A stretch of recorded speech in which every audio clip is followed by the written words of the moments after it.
कैसे बने द्रोणाचार्य महान गुरु। एक पौराणिक कथा। गौतम ऋषि के पुत्र का नाम सरद्वान था।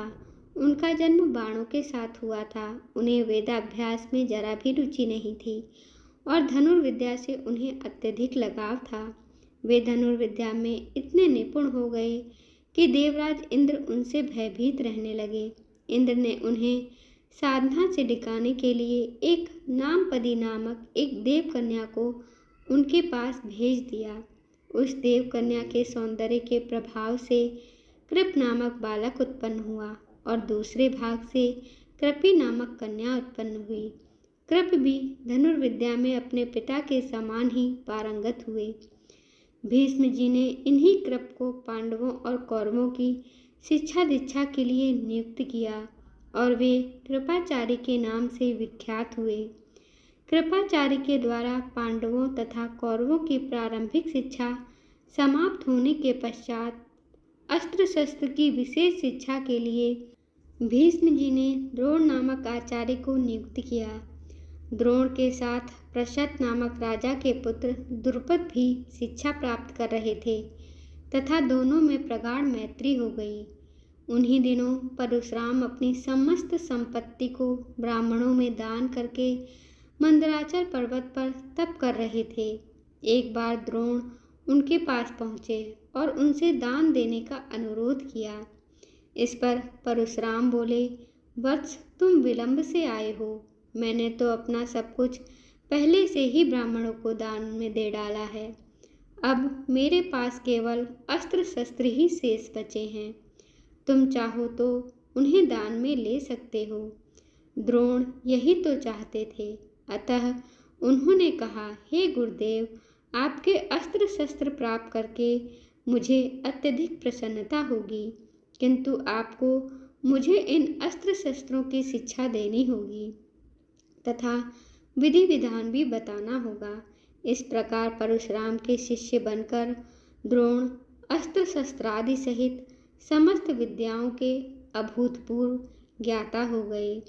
शिक्षा प्राप्त करने के पश्चात द्रोण का विवाह कृपाचार्य की बहन कृपि के साथ हो गया। कृपि से उनका एक पुत्र हुआ। उनके उस पुत्र के मुख से जन्म के समय अश्व की ध्वनि निकली, इसलिए उसका नाम अश्वत्थामा रखा गया।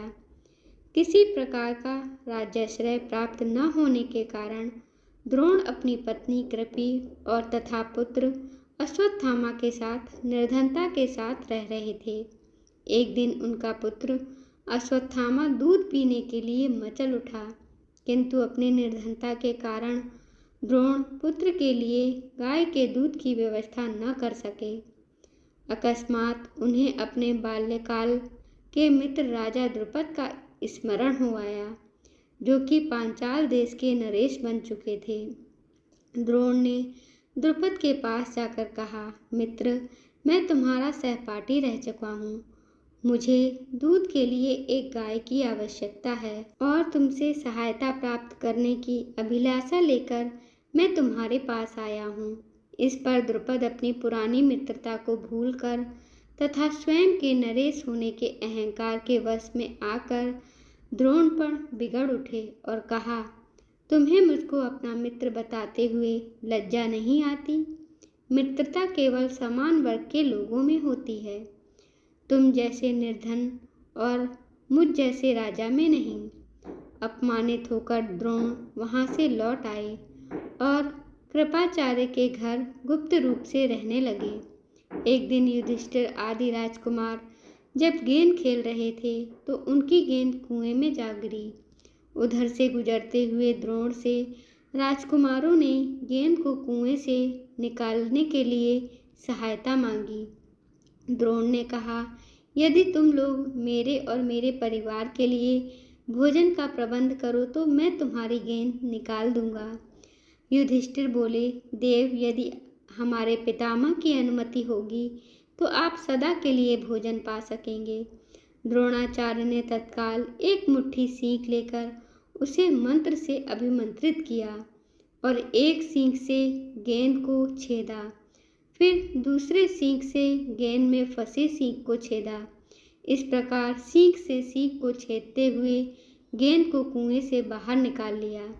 इस अद्भुत प्रयोग के विषय में तथा द्रोण के समस्त विषयों में प्रकांड पंडित होने की विषय में ज्ञात होने पर भीष्म पितामह ने उन्हें राजकुमारों की उच्च शिक्षा के लिए नियुक्त कर राजाश्रय में ले लिया और वे द्रोणाचार्य के नाम से विख्यात हुए।